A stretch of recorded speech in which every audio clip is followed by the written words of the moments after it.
கன்னியாராசின்னு எடுத்துக்கலாம்.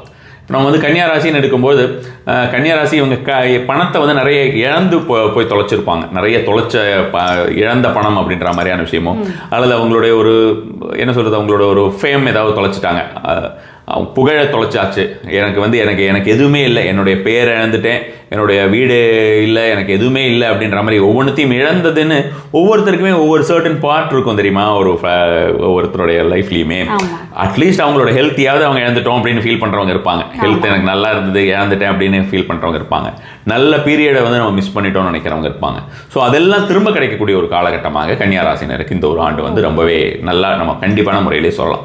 இது வரைக்கும் நம்ம எதெல்லாம் மிஸ் பண்ணியிருக்கீங்களோ, மிஸ் பண்ணதெல்லாம் இந்த ஒரு வருஷம் வந்து அதை நல்லா யூட்டிலைஸ் பண்ணிக்கோங்க, நல்ல ஒரு ஆப்பர்ச்சுனிட்டி அப்படின்ற மாதிரியான விஷயம் நம்ம வந்து சொல்லலாம். நல்லாவே இருக்கும். கன்னியாராசினரை பொறுத்த வரைக்கும் எதுவும் கவலைப்பட வேண்டியது கிடையாது. புது ஆப்பர்ச்சுனிட்டிஸ் நிறைய வரும். பட் என்னென்னா நம்ம வந்து கரெக்டாக நிறைய சோர்ந்து போய் இருக்கக்கூடியவர்கள் எல்லாம் கண்ணில் விளக்கெண்ணை விட்டுட்டு பார்க்கணும் அப்படின்ற மாதிரி ஒவ்வொரு சின்ன சின்ன சிக்னல்ஸுமே வந்து நமக்கு வந்து ஒரு ஆப்பர்ச்சுனிட்டி அப்படின்றத அவங்க அண்டர்ஸ்டாண்ட் பண்ணிக்கணும். நிறைய பேருக்கு இருக்கக்கூடிய ஒரு விஷயம் என்னென்னா, ஆல்ரெடி நமக்கு நிறைய நாள் நம்ம வந்து ரொம்ப வேதனையும் வருத்தமும் பட்டுக்கிட்டு உட்காந்துக்கிட்டு இருக்கோம் அப்படின்ற மாதிரி இருக்கிறவங்களுக்கெல்லாம் சடனாக ஏதாவது ஒரு நல்ல காலம் வந்து அதை ஐடென்டிஃபை பண்ண தெரியாது.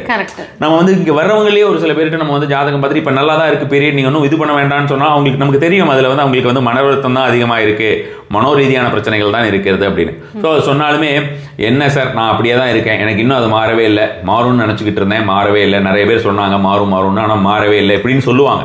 பட் அது ஆக்சுவலாக மாறி இருக்கும். அந்த மாறின விஷயங்களை அவர்கள் வந்து உபயோகப்படுத்த தவறிவிப்பார்கள். நம்ம வந்து உதாரணத்துக்கு நம்ம ஒரு டைஃபாய்டு வந்து படுத்துக்கிறாங்க ஒருத்தங்கன்னு வச்சுக்கோங்க, ஒரு 15-20 டேஸ் இருக்குது. அந்த 15-20 டேஸ் கழிச்சு அந்த 21st டே அவங்களுக்கு வந்து எல்லாம் கிளியர் ஆயிடுச்சுன்னு ரிப்போர்ட் வந்துடுது. அந்த 21வது நாள் அவங்களால எழுந்து ஓட முடியாது கடகடன்னு.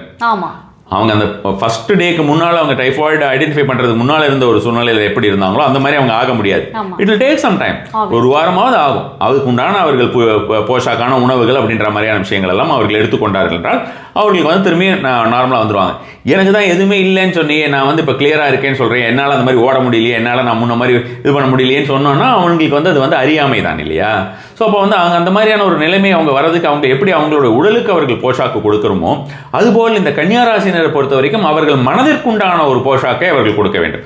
நமக்கு நல்ல காலம் பிறந்தாச்சு, நாம இனிமேல் நல்லா இருக்க போகிறோம், இந்த வருஷத்தை நம்ம செமையாக யூட்டிலைஸ் பண்ணிக்கணும் அப்படின்னு. ஸோ அந்த ஒரு ரியலைசேஷன் வந்ததுன்னா கன்னியாராசினரை பொறுத்த வரைக்கும் அவர்கள் ரொம்ப ரொம்ப நல்லா இருக்கக்கூடிய ஒரு காலகட்டமாக இந்த ஒரு ஆண்டு இருக்கும் 2026.